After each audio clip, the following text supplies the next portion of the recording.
saying time has come to wake up from this nightmare of lives.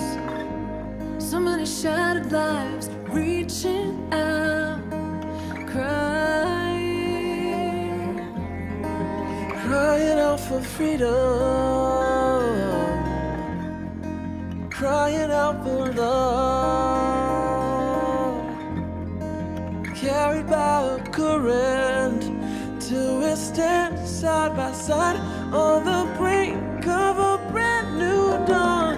We come together while the waters rise.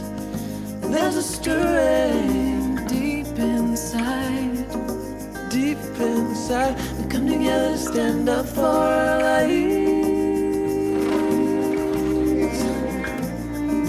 What on earth does it take to thrive? While we've been sleeping, our hearts were beating so much closer than we ever knew. Beneath the noise, there is an inner voice whispering clear and true. The veils are finally lifting, the waves becoming clear. There's a dream without a limit, and a vision so strong, every person knows they belong. They come together while the waters rise. There's a stirring deep inside, deep inside. They come together to stand up for our lives. What on earth does it take to thrive? Come together while the waters rise. There's a stirring deep inside, deep inside. We come together to stand up for our lives. What on earth does it take to fly out in the open, run, healing what's broken, every heart, every life, claiming our place in it now.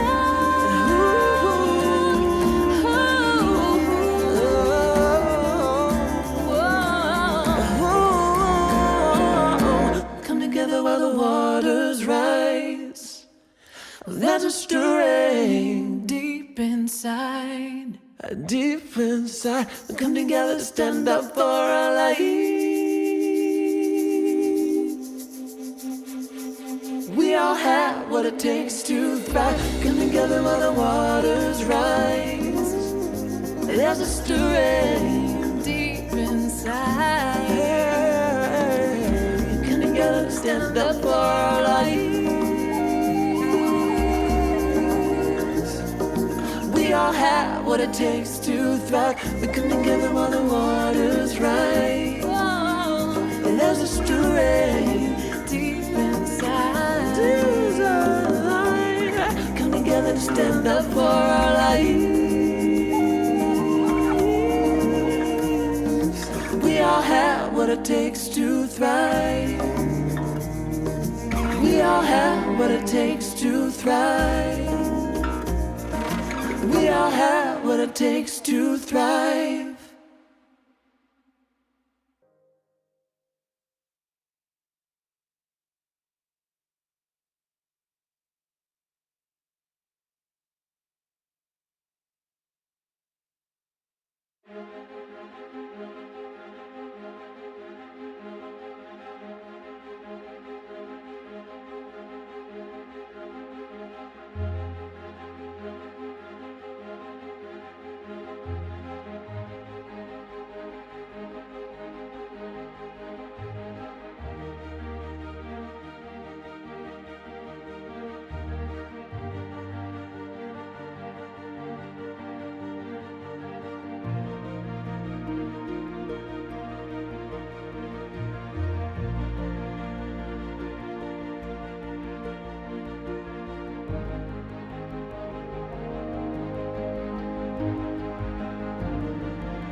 All right, welcome back, folks.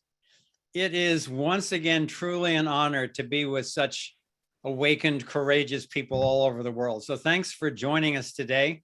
We've got a great guest today that I will introduce you to in a moment. But first of all, let me bring on our producers of the Freedom Portal show. Leandrew and Drew, if you would both come on. Hey, Leandrew, how you doing? I'm good. Good to see you guys. Glad to be back in the Freedom Portal and super excited about this episode.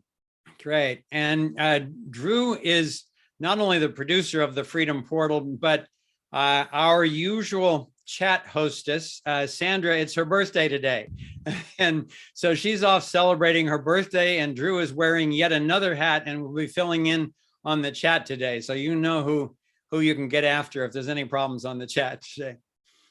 Great. We were wondering what to get Sandra for her birthday, so we got her the perfect gift. Me taking over the chat. Let's see how that turns out.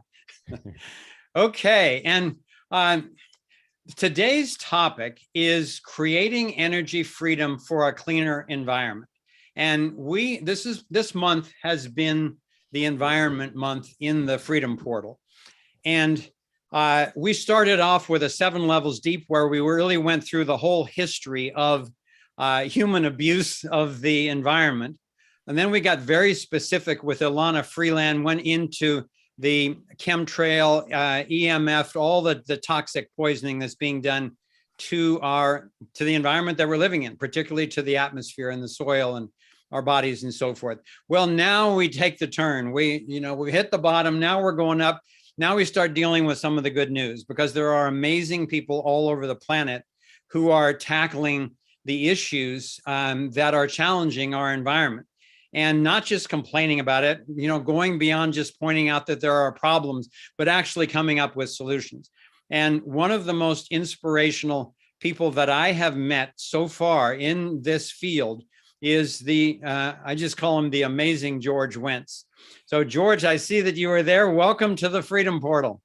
Well, thank you so much, Foster. And I don't think there's anyone more amazing than you. So I'll give that title right back to you. Well, thank you. The check will be in the mail tomorrow. So before we dive into the conversation I've been looking forward to with George, let me tell you a little bit about this guy. I read his bio. That was a mistake, because that took about 3 days. This guy has done so much in a short amount of time, but let me give you a quick summary of just the formal part of it. So George has degrees in science and law. He was appointed to the Office of Policy Development of the Federal Trade Commission by President Reagan. He has over 30 years experience in handling litigation, arbitration, financing, and problem solving in the energy industry internationally. He's assisted alternative energy and high-tech companies in bringing their products to market. George is known for his pro bono work following Hurricane Katrina and received the 2008 Leadership in Law Award.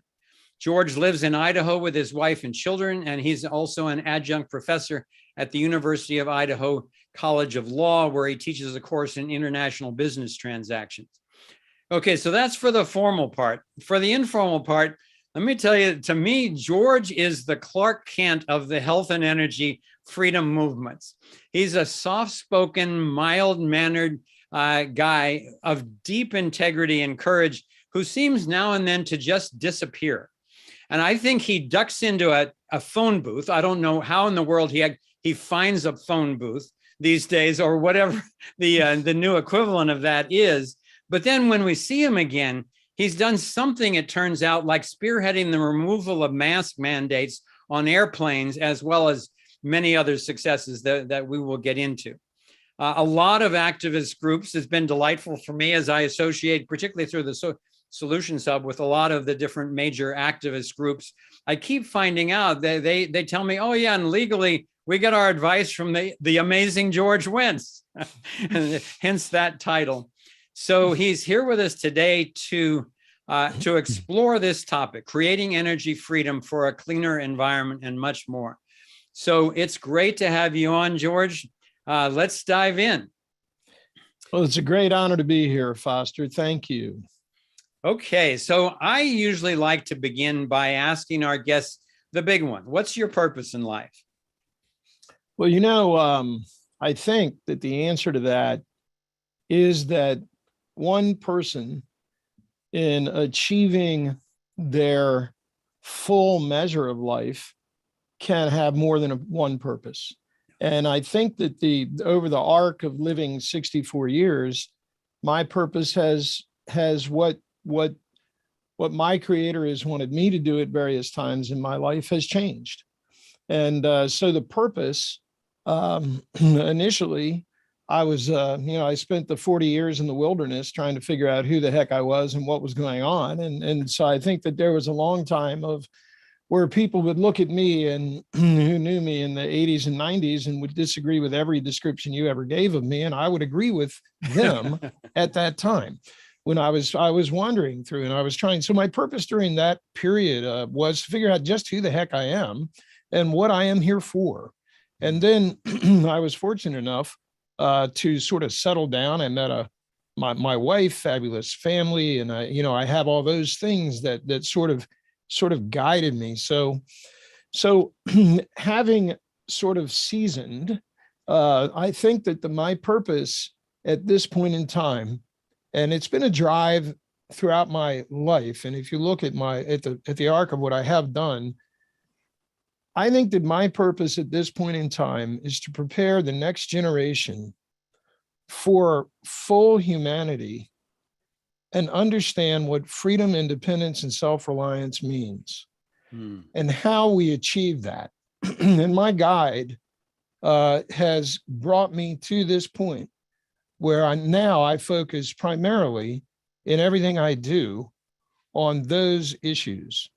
George, I don't know if it was for is everyone or not, but you froze up for me for just a minute. So could you repeat the last sentence? Was freedom, independence, and self-reliance. I think teaching the next generation, securing freedom and independence and self-reliance for the people. I'll tell you a quick story. My dad, I had to pull the plug on my father. It was not a good experience, but I sent him off to a place far better than he was at the time. And through the grace of God, I had a last conversation with him before he really went into the position where he was on life support. And I had to get there very early in the morning because he wasn't getting sufficient oxygen to his brain at that time. But if I caught him, I found out if I caught him with his first cup of coffee at 6 a.m., I could get something out of him, And so I went there. I went to the terrible nursing home where he was, and I was trying to help him. And he was fine. And he looked at me and he said, "Son, whatever you do, don't allow this country to lose freedom, independence, and self-reliance. If you do, you've lost America itself. You've lost everything." Those are my father's last words. Those last words are given to me about 5 years ago. And I feel like that was divine inspiration through my dad, who woke up from confusion to voice those words to me. And ever since then, I think that my purpose has been inspired by his words.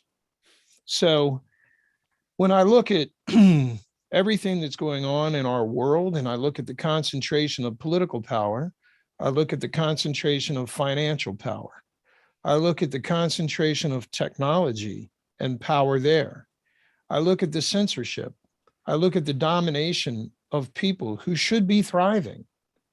Thriving is the perfect word. That we should thrive. We are intended to thrive, but there are people and powers that want us not to. And we humans, we need to fight back against that every single time that we can. And I believe that in my final decades, this is my purpose in life. Beautifully said. Thank you. I think your dad is smiling down on your having really listened so deeply and integrated that into your everyday purpose. Thanks for sharing. And he probably thought it's the very first time that son of a gun ever listened to me, But I did on those last words, Dad. Okay, so you've had this amazing legal and business career, and now you've ended up doing this thing called MAD. And I can understand, I kind of like that it's MAD, because I have found myself getting mad about the suppression of alternative energy for a long time. But the real meaning of that is make a difference. Tell us what MAD is. What's the mission of MAD? What are you guys up to? So the mission of MAD is to get industry experts, people that I've worked with for 40 years. I started in '83 in the energy industry, representing Lloyd's of London, representing power companies, representing exploration and production companies. And so I had a broad experience with the energy industry and the energy field.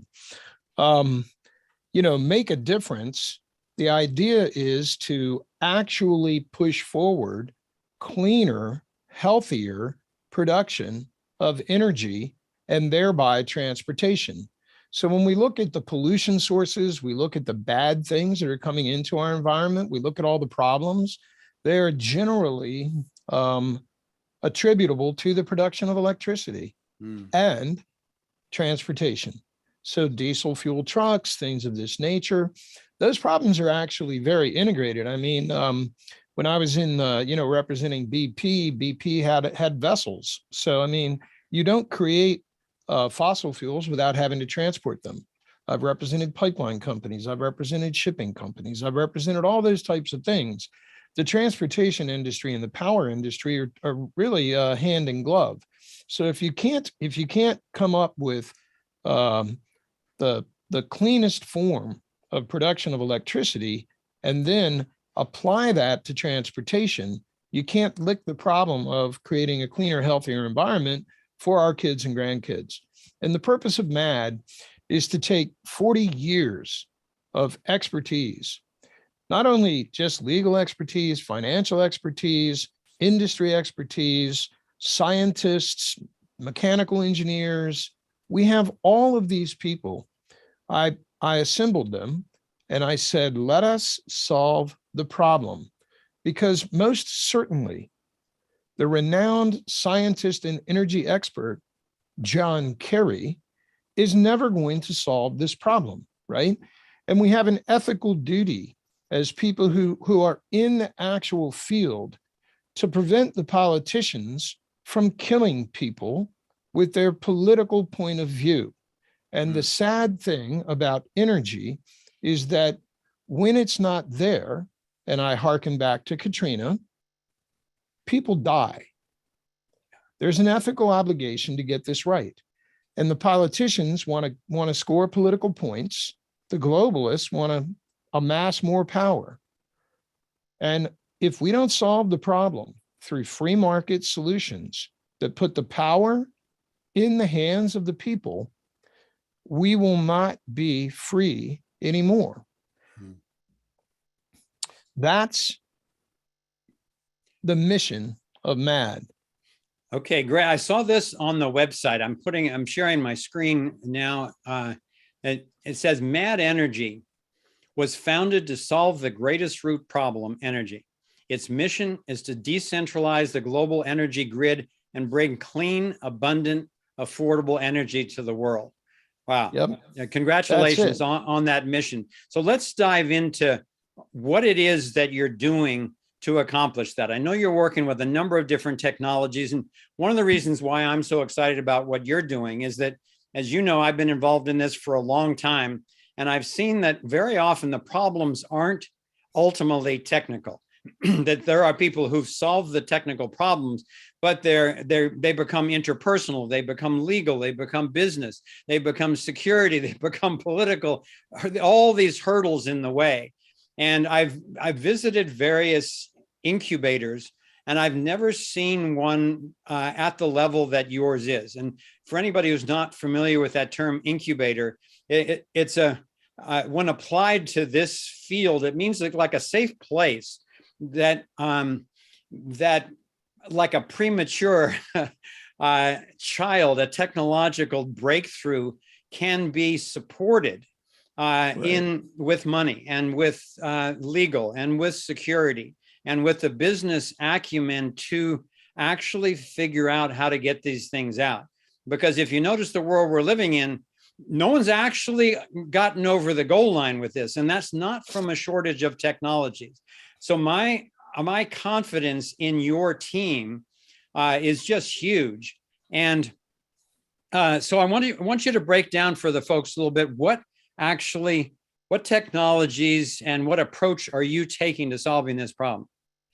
So, the thing that we can't do is snap our fingers and get rid of the existing energy infrastructure. As I noted, if you did that, people just simply would die. You just have to imagine the entire East Coast with no refrigeration, no electricity whatsoever. We've seen it. We saw it post Katrina. We saw it post Sandy. We've seen it happen before. We've seen blackouts and things of that nature. If you cannot refrigerate insulin, then anyone who's diabetic has a major problem and probably will die. And so you have to realize that this is not a snap your finger problem and make it go away. So I object to the politicians who say we must immediately end all fossil fuel use. Now, do I like fossil fuel use? I mean, I wish that there's a cleaner way to do things right now. Guess what? There is a cleaner way to do things. And so what we do is we implement projects that move energy production from dirty sources to the cleanest available current sources. We roll those out. At the same time, now, obviously, we're a business, so we have to return to our investors. We'll get into the investment, why we're different as a company because of the way we set up our investment structure. But in terms of the mission is to knock out the dirtiest sources, replace them with much cleaner, totally proven sources, thereby reducing the pollution that is going into the air right now. We're not sacrificing better for perfect. That's one. That also has the added benefit of being a very low risk technology-wise, so that we can create funds to simultaneously pursue perfect. So we benefit from better as we pursue perfect. I'll give you an example of better. In Suriname right now, we are partnering with the government of Suriname to stand up a liquid natural gas production facility. It's called a liquefaction unit. But what's interesting about the way that we're doing it is that there are offshore oil rigs right now that are pumping crude oil out of one of the largest crude oil discoveries in the world off the coast of Guyana and Suriname. For years, offshore oil exploration and production platforms have encountered what's known as associated gas. You're after the crude oil, but what comes with the crude oil? Oh, methane, natural gas. Cleanest form of fossil fuel, the best stuff that you could use. However, if you remember Deepwater Horizon, they encountered associated gas when that oil rig got production, and the blowout preventer, which is what would prevent the natural gas from coming up in a massive rupture, didn't work. They weren't able to get the gas safely up, and the entire thing exploded, and we all know the catastrophe there. So what they have done always is they have always just flared the natural gas that they encounter when they're going after crude oil. So off the coast of Suriname and Guyana right now, you can look and you can see massive plumes of terrible smoke and flame coming up because they have encountered a wonderful energy source, natural gas, cleanest burning fossil fuel, but that's not what they want. They want the crude. So they just burn off and they flare and they burn it terribly inefficiently. So if you're talking about carbon, this is a massive source of carbon into the atmosphere. It's a massive source of NOx and SOx. It's a terrible way to handle this, but it has been going on for over 100 years and it is going on everywhere across the world right now. So what we are doing is we're taking a gathering system and we're preventing that gas from going up into the smokestack, and we're gathering it offshore with subsea pipelines. We're putting it to a platform off the coast, and then we're pulling it in and we're turning it into liquid natural gas, where we're putting it on vessels and taking it to Europe to counterbalance Putin's chokehold on Europe right now with regard to liquid natural gas. Does that make sense? Yeah, that's So great. that's go ahead. Yeah, I wanted to talk about the geothermal also. Are you ready to move on to that, or is there more to say on what the liquid natural gas? Well, liquid natural gas, the thing is that what we're also doing is we're piggybacking what is really the next carbon-free energy transportation source on top of it, which is hydrogen production.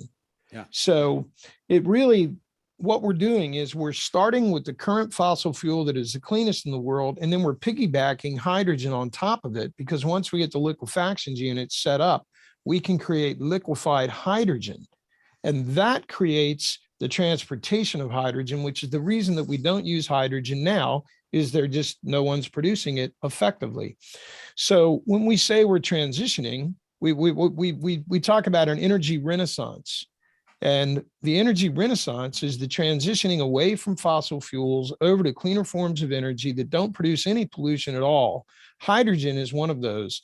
So our Suriname project is a true energy transition away from fossil fuels to hydrogen in a responsible manner that allows the energy production to go on. It doesn't threaten humans, and it gets us to a much better place quickly. And we're talking within 5 years. Yeah. We'll be producing liquid natural gas out of there in 2 years. So that's an exciting project that we're doing. It is core technology that we have today. Now we can talk about how we're moving to cooler stuff, but you just can't abandon the world. I love that you're really consciously participating in creating a transition, because if it's just done all of a sudden, as you say, it would be chaos. It could be World War III. A lot of people would be out of work and so forth. So we just need to consider these things as we're going toward the ultimate technologies that we both know about and can talk less about. But that's the beacon. But meanwhile, you're doing some amazing things. Tell us what you're doing with these data centers and the geothermal. Well, the data centers are really cool. We're so excited about them. MAD, at core, MAD is an energy company, right? What we do is we provide cleanest form of energy available today, and we work on the better form of energies for tomorrow.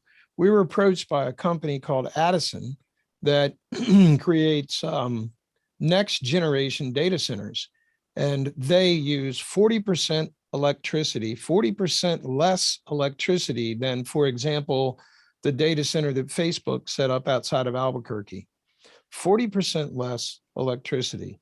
They have an alternative cooling system where the CPUs are actually submerged in a liquid, which takes the heat off, allows them to run that you can actually get more out of the CPUs when they're submerged.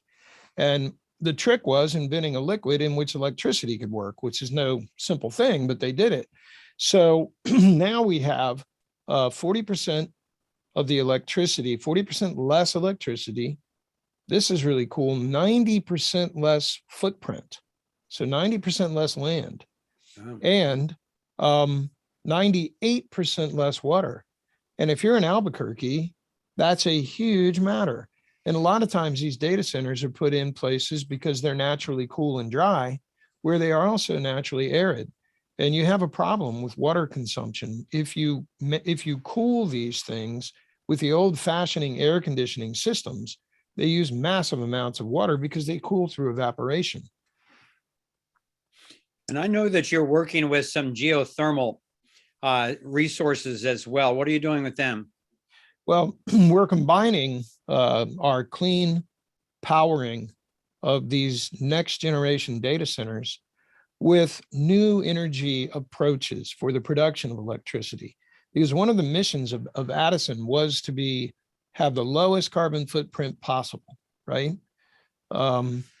So we have partnered with a company that has developed a really innovative geothermal approach. And of course, Mother Earth at her core is very warm. And we can go down just a couple of kilometers underneath the surface of the Earth in various regions, and we can find extremely hot rocks.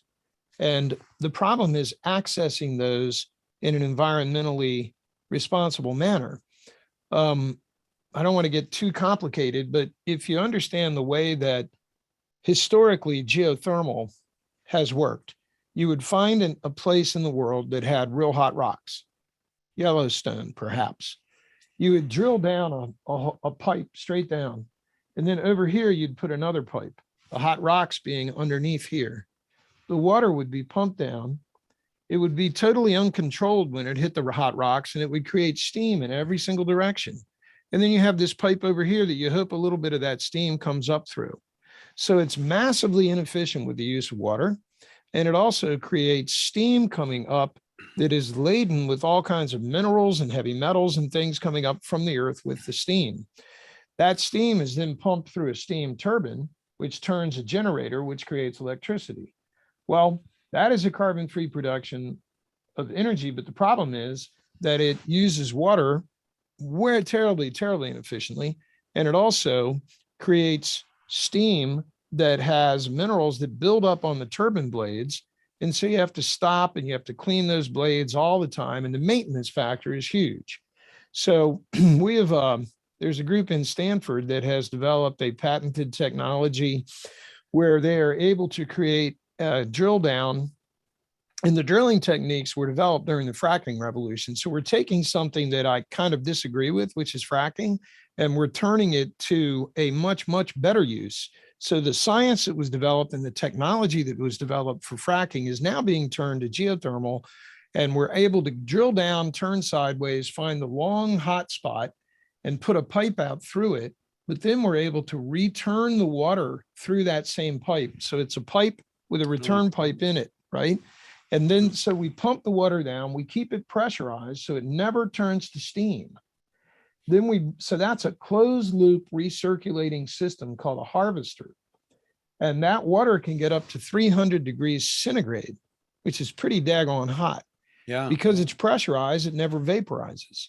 It comes up to, just think of like a radiator, comes up to what we call a heat exchanger, and the heat from that hot water goes into another closed loop system on top, which then creates steam, which goes into a steam turbine. But you can imagine we're using distilled water at this point, and we're recycling that water through a condensation tank.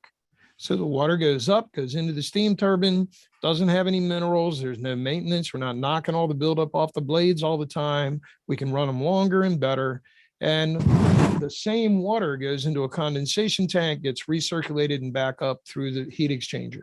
So we have a closed loop on top of a closed loop. I know that's complicated, a lot of words, but I hope. Well, I'm glad that you said that. Works. I'm glad you said that, because I was not aware of the kind of unpacking of your approach to geothermal and the notion that this could actually reform fracking. And, instead of putting toxins into the earth, just put water in, take usable heat out in a closed system. That is super exciting to me. Again, as a transition technology, that's huge. Yeah, so I mean, and you're right, because it's still a two-step at this point, right? I mean, you and I know where we all want to go, but at this point, this is achievable today. And because of new drilling techniques, a lot of times humans, we wander around, we take a bad turn, but maybe we learn something from that bad turn, and we use it for a better purpose. Yeah. The tremendous drilling technology created during the fracking revolution is now being put, through our team at least, into this closed loop, environmentally responsible geothermal system. Mm-hmm. And because we can drill better and deeper than we ever could before, it maximizes the geographical area where we can access geothermal heat. Great. Well, I want to talk about one of the other technologies that you're working, and we're working also on energy generation technologies. Then we need energy transmission technologies, and then we also need distribution technologies, as we laid out in Thrive 2. So you're talking so far about energy generation. The most exciting thing that I've seen in terms of transmission, we did a short clip in Thrive 2 about this Tesla tower down in Texas. And then when I met you, it turned out that you had been intimately involved in the whole story on this and still are. I want to share my screen again just to show one short clip and then a couple of pictures. And then I want you to talk about this incredible project in the area of transmission. Okay, so I was down in Texas recently meeting George and his team there. And this is just from my iPhone as I'm approaching this Tesla tower off in the distance. So you can see this thing clearly from the highway. It's huge. I think it's 300 feet tall or something like that. And then this is George and one of his chief science guys, Walt, at the base of the tower. This is me at the base of the tower. And then I had the great honor to spend a couple of hours with George and the Coram brothers themselves. These are the guys we talked about in Thrive 2, who were actually the inventors of this tower. They spent 20 years recreating and then completing Tesla's Wardenclyffe Tower technology. So we got a chance to interview them. And let me stop at that and come back and George, tell us about how you have been involved with these guys, because it really touched my heart when I found out how you had been taking care of them emotionally, security-wise, financially. Like you're one of the few kind of inventor whisperers that I've come across, where the inventors just know that they're being heard, that they're being honored, and that it's safe. So could you talk a little bit about what your relationship is with this whole Visiv technology?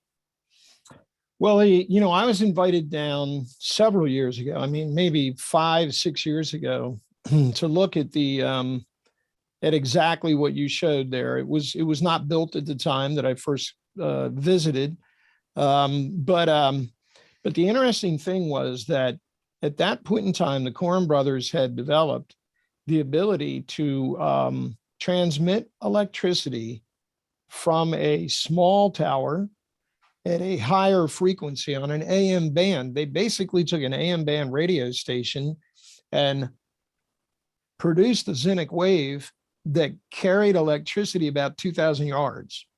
Now, they warned, they said, look, this is inefficient. This is not the end goal. We just want to show you we can do it. Well, I mean, at that time, people were talking about a mat that went in your garage that went under your Tesla as you drove over top of it, and it wirelessly charged your Tesla battery, and it made it all of 4 inches, and that was like, oh, we've got wireless, and it was, and here I'm down there and I'm seeing pumps running and light bulbs going off and cell phones being charged 2,000, I mean, a couple thousand yards away from, a couple hundred yards away from where it was. It was 2 football fields. So whatever a football field is, it was 2 of those. And it blew me away because that's, to me, is proof of concept. No one has ever gotten that far. So then the adventure began where the tower was being built, right? Like so many things that happen with the advancement of technology, and no one has seen this more than you, Foster, and your Thrive movement, is the inventors are wonderful people and they have the vision. When you sit with Ken and Jim Coram, as you did, and you hear them speak of Tesla, and you hear them tell the story of being in Serbia at the Tesla Museum, reading originally all of his original writings, seeing his ashes in the urn, mm-hmm. They would go back and forth as if Tesla was there with them as we spoke.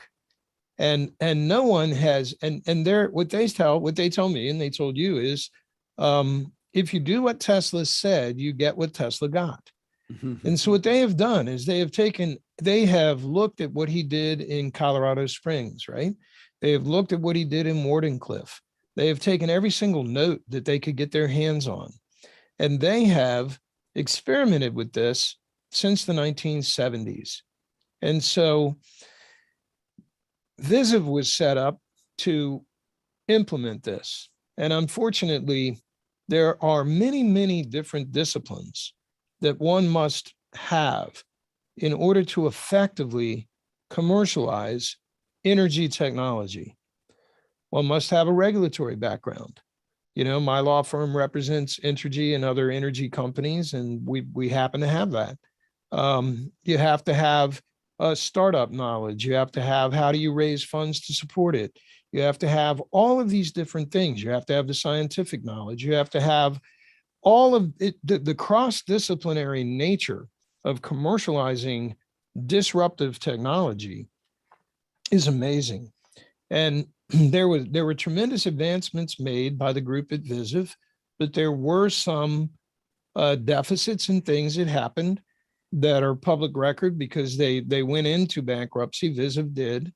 And we have been working with the Coram brothers during that period of time with another man in Texas that has really been some of the credit that you gave to me, I would give to him. I know he likes to remain anonymous, but we had a benefactor in Texas that did a lot of good things for the Coram brothers. I am a good friend of his. We worked together, and we did support them through some down times, and we are working with them now as that company has come out of bankruptcy to form a business model where we can commercialize this.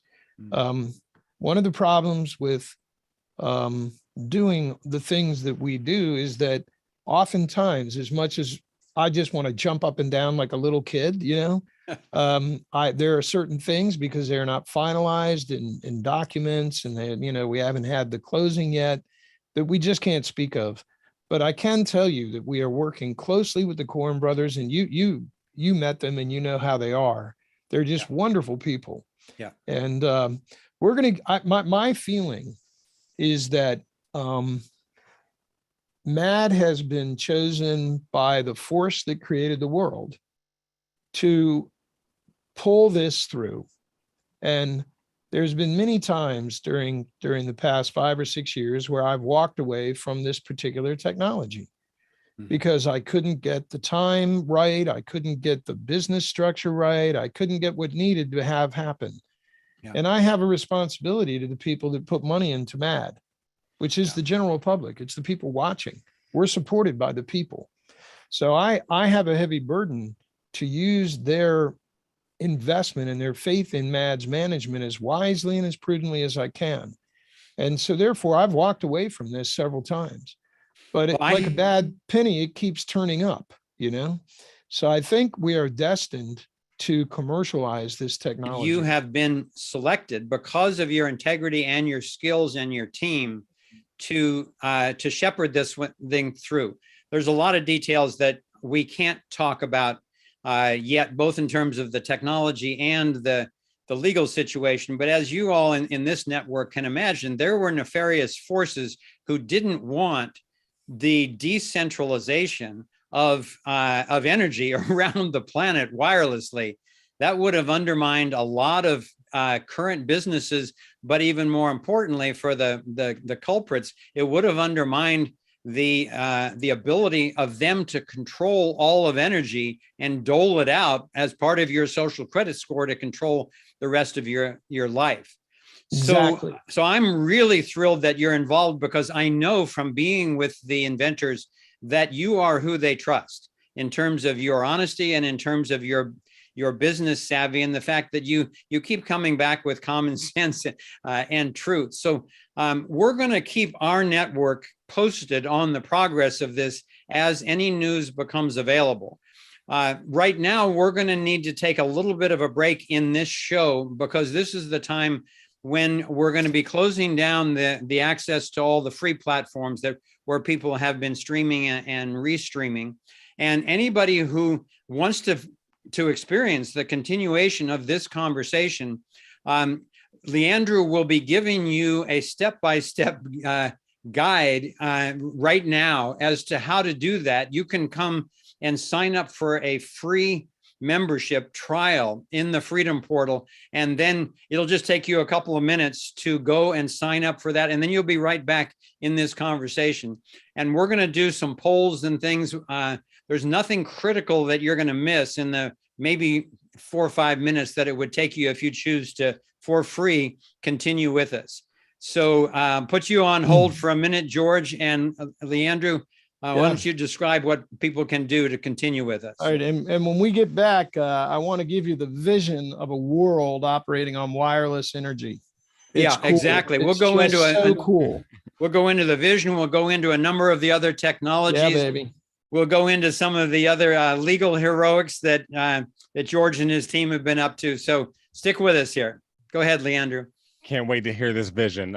So yeah, I'll just go ahead and walk you guys through the process, because we're constantly improving our sign up process, but there's a couple places where you could get hung up. So I'm just gonna kind of walk you guys through it. So when you go to thriveon.com, you're just gonna want to make sure you go down and come to this area where you can become a Freedom Portal Explorer.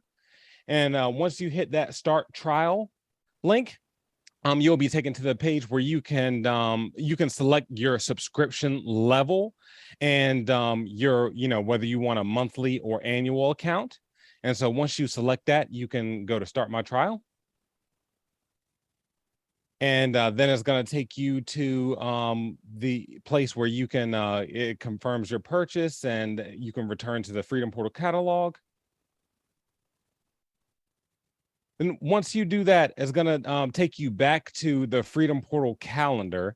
And it's basically, you're going to have the choice to either get access now or to sign in to continue. You've already subscribed to the Freedom Portal, so you're just going to go to sign in to continue. Don't click the get access now. And so once you do that, it's going to take you to the page where you can sign in with the credentials you just set up. And then from there, it's going to take you back to the event page where you can click attend. And after you click attend, it's going to take you to the next screen where you can click join webinar. And that's going to bring you right back into the Zoom channel where you can continue this conversation with us. So we'd love to see you in the Freedom Portal. If any of you have issues going through this process, please email info@thriveon.com. And for the rest of you who are already Freedom Portal subscribers with us, you don't have to do anything else. You can just stay here in the Zoom chat, and yeah, we will continue the conversation as scheduled. So super excited to welcome any of you that haven't been with us, and yeah, let's continue on with the conversation. Okay, thanks, Leandro. So I'd like to take this moment, Leandro, stay on with us, and I'd love to have you conduct the polls that we talked about, just to get a little bit of a reading of the people who are listening to this show right now. Awesome. I will go ahead and launch the poll.